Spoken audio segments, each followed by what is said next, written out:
कथावाचक का सिर मुड़वा दिया गया और ब्राह्मणों के पैर पर नाक रगड़वाया गया और एक ब्राह्मण स्त्री के मूत्र को कथावाचक के शरीर पर छिड़का गया। यहां पर हम एक घटना की चर्चा करना चाह रहे हैं। उत्तर प्रदेश के इटावा की घटना। एक तो पहली बात, उत्तर प्रदेश की इटावा की घटना अत्यंत ही निंदनीय है। हुआ यह है कि एक ब्राह्मण का गांव था। उस ब्राह्मण के गांव में यादव जाति के लोग कथावाचक बनकर के कथा कर रहे थे और जब ब्राह्मणों को यह पता चला तो फिर उस कथावाचक के साथ क्या क्या किया गया, ध्यान से सुनिएगा। कथावाचक का सिर मुड़वा दिया गया, मारा गया और ब्राह्मणों के पैर पर नाक रगड़वाया गया और एक ब्राह्मण स्त्री के मूत्र को कथावाचक के शरीर पर छिड़का गया। क्या यही मानवता कहता है? क्या यही ब्राह्मणवाद है? क्या यही हिंदू धर्म है?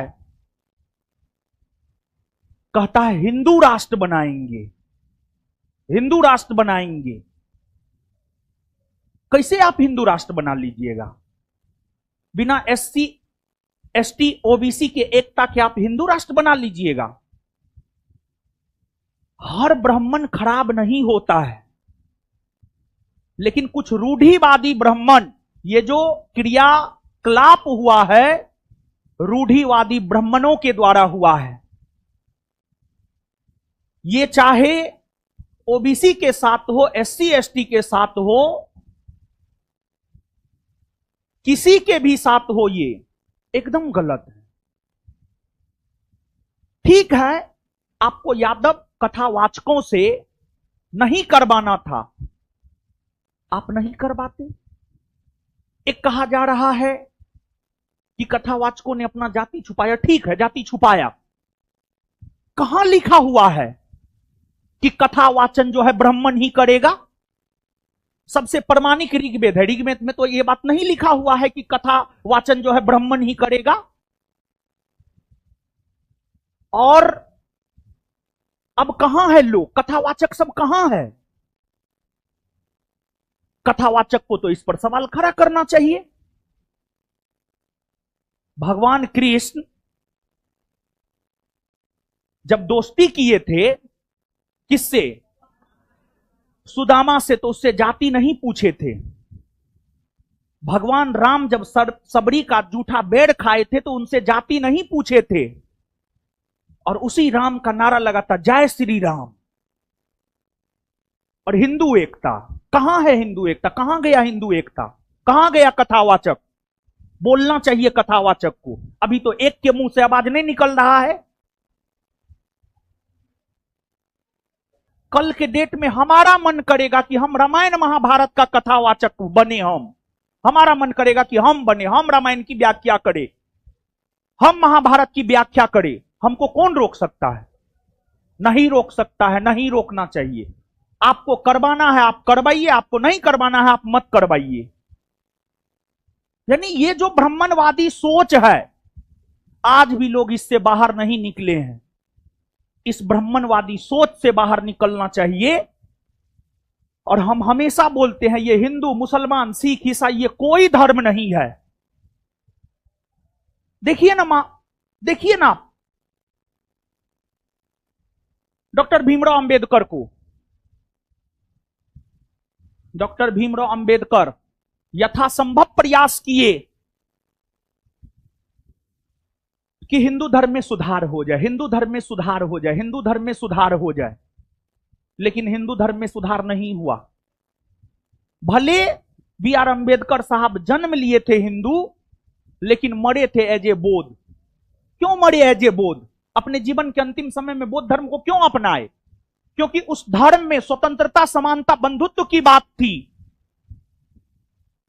और डॉक्टर भीमराव अंबेडकर साहब स्वतंत्रता, समानता, बंधुत्व के प्रतिनिधि थे। इसी वजह से उन्होंने इस धर्म को अपनाने का काम किया। अरे कोई धर्म नहीं है यार, सबसे बड़ा धर्म है मानवता का धर्म। स्वामी विवेकानंद के प्रसिद्धि का कारण क्या है?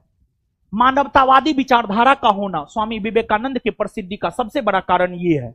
स्वामी विवेकानंद जब शिकागो में जाकर प्रथम विश्व धर्म सम्मेलन में भाषण दिए थे, तो मानवता पर भाषण दिए थे। मानवता पर भाषण दिए थे।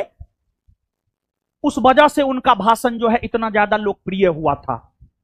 कोई धर्म नहीं है, सबसे बड़ा धर्म है मानवता का धर्म, उससे बड़ा कोई धर्म नहीं है। लेकिन ब्राह्मणवादी, रूढ़िवादी सोच वाले लोगों को अपने सोच में परिवर्तन करना होगा। और यादव जाति के लोगों को यह लगता है कि हमारा तो कोई कुछ बिगाड़ ही नहीं सकता है। लेकिन समय समय पर रूढ़िवादी ब्राह्मण, एससी हो, एसटी हो, ओबीसी हो, सबको उसका औकात दिखाता है कि तुम्हारा औकात ये है, तुम यहां रहो, ज्यादा फड़फड़ाओ मत। लेकिन किसी का कोई औकात नहीं है। चाहे आप किसी भी धर्म के हो, किसी भी जाति के हो, आपको यह काम करना है कि मानवता क्या कहता है, मानवता क्या कहता है, यह काम करना है आपको। मानवता क्या कहता है? हम हिंदू हैं, लेकिन एक मुसलमान आया था, एक लड़की आई थी, उसके भाई का किडनी ट्रांसप्लांट होना था। आप पता कर लीजिएगा, बिहार पुलिस बैच में, बिहार एसआई बैच में क्राउड फंडिंग उसको हम करवाए हैं और अच्छा खासा पैसा जो है ये करवाए हैं। तो हम हिंदू हैं तो क्या हम मुसलमान को मदद नहीं करें? मानवता यही कहता है क्या? हमको तो नहीं लगता है मानवता ये कहता है। मानवता कदापि ये नहीं कह सकता है कि एक ब्राह्मण औरत के मूत्र किसी पर भी छिड़का जाए। मानवता कदापि ये नहीं कह सकता है कि किसी का सिर मुड़वा दिया जाए। मानवता कभी ये नहीं कह सकता है कि किसी को मारा पीटा जाए। मानवता कभी ये नहीं कहता है कि किसी के सामान को तोड़ दिया जाए। इस सोच से बाहर निकलना पड़ेगा, और जब तक इस सोच से बाहर नहीं निकलेगा लोग, तब तक एकता की बात व्यर्थ है। बेवजह का एकता की बात की जाती, बेवजह के एकता की बात की जाती है। और जब पहलगाम में कांड हुआ था तो लोग कह रहा था, ट्वीट कर रहा था, सब बोल रहा था, मुंह खोल करके बोल रहा था कि जाति नहीं पूछा गया, धर्म पूछा गया। आज तो जाति पूछ करके यानी इस प्रकार का कुकृत्य किया जा रहा है। कहां है लोग बोलने वाले, कहां है कथावाचक? सबको सांप सूंघ गया है, समझ गए? क्योंकि यह घटना ओबीसी, एससी, एसटी के साथ होता है। एससी, एसटी, ओबीसी समुदाय के लोग जब किसी मंदिर में जाते हैं तो मंदिर को धुलवाया जाता है। कहां लिखा हुआ है मंदिर में जाएगा तो मंदिर अछूत हो जाएगा जी? कहां लिखा हुआ है? कौन ग्रंथ में लिखा हुआ है? कौन साहित्य कहता है? कौन महाभारत, गीता, रामायण कहता है जी? है? इस ब्राह्मणवादी सोच से बाहर निकलना होगा।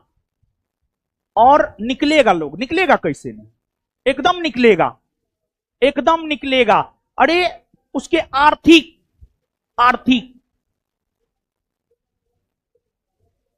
चीज पर वार कीजिए ना, आर्थिक चीज पर वार कीजिए। आप कैसे नहीं निकलेगा? क्या बात करते हैं? अंग्रेज क्या किया? अंग्रेज भारत में सबसे पहले अपने आर्थिक स्थिति को मजबूत किया, और आर्थिक तौर पर अंग्रेज मजबूत हो गया, फिर शासन प्रशासन किया, सब कुछ किया। उसको आर्थिक क्षति पहुंचाइए ना, आर्थिक क्षति पहुंचाइए। मत बुलाइए, अपने शादी विवाह में जाइए, कोर्ट मैरिज कीजिए। मत बुलाइए कोनो कर्मकांड में, अपने से बैठ के कर लीजिए कर्मकांड। बंद कीजिए उन लोगों को लाना। सोच कैसे नहीं बदलेगा? क्या बात करते हैं? आर्थिक क्षति पहुंचाइए, सोच बदलेगा। हम ना ब्राह्मण धर्म के, ना ब्राह्मणों के खिलाफ हैं, लेकिन हम ब्राह्मण के खिलाफ कदापि नहीं है। लेकिन जो मानवता को शर्मसार करता है उसके खिलाफ हम हैं, और हमेशा हम रहेंगे, चाहे वो कोई भी हो, कोई भी जाति हो, कोई भी धर्म हो। खाक फर्क हमको नहीं पड़ता है।